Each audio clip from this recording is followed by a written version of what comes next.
शहर में एक बहुत बड़ा व्यापारी रहता था। उसके 3 बेटे थे। उन तीनों में सबसे बड़ा और बीच वाला बहुत चालाक था। ऐसा उसके पिताजी को लगता था। सबसे छोटा लड़का बहुत कम बात करता था और वो सिर्फ हमेशा अपने काम से काम रखता था। इसलिए ही उसके पिताजी को लगता था कि मेरा तीसरा बेटा बाकी 2 बेटों की तुलना में चालाक नहीं है। एक दिन व्यापारी ने सोचा कि क्यों न मैं तीनों का एक एग्जाम लूं और देखूं कि मेरे तीनों बेटों में से सबसे चालाक कौन सा बेटा है। व्यापारी ने अपने तीनों बेटों को बुलाया और 500 रुपए दिए और बोला कि ऐसी चीज बाजार में से लेकर आओ जिससे हमारा सारा घर भर जाए। पिता की ये बात सुनकर तीनों बेटे हैरान हो गए और बोलने लगे कि ये कैसे होगा।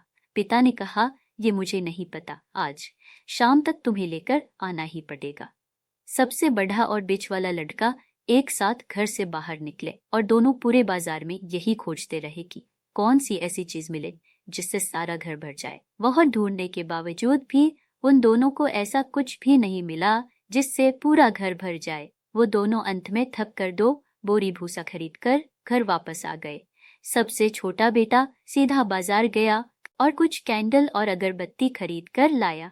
उसने शाम को घर आकर पूरे घर में अगरबत्ती और कैंडल जला दी। अगरबत्ती से पूरा घर महकने लगा और कैंडल से पूरा घर चमक गया।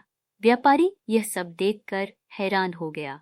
वो अपने सबसे छोटे बेटे से बोले कि बेटा, हम तो तुम्हें पागल समझते थे, लेकिन तुम तो सबसे चालाक निकले। ज्यादा बोलने से कुछ नहीं होता है, शांत रहकर भी बहुत कुछ किया जा सकता है। जो लोग शांत होते हैं वो लोग अपना दिमाग अच्छे से चला सकते हैं और उनका दिमाग जो लोग ज्यादा बात करते हैं उनकी तुलना में ज्यादा चलता है।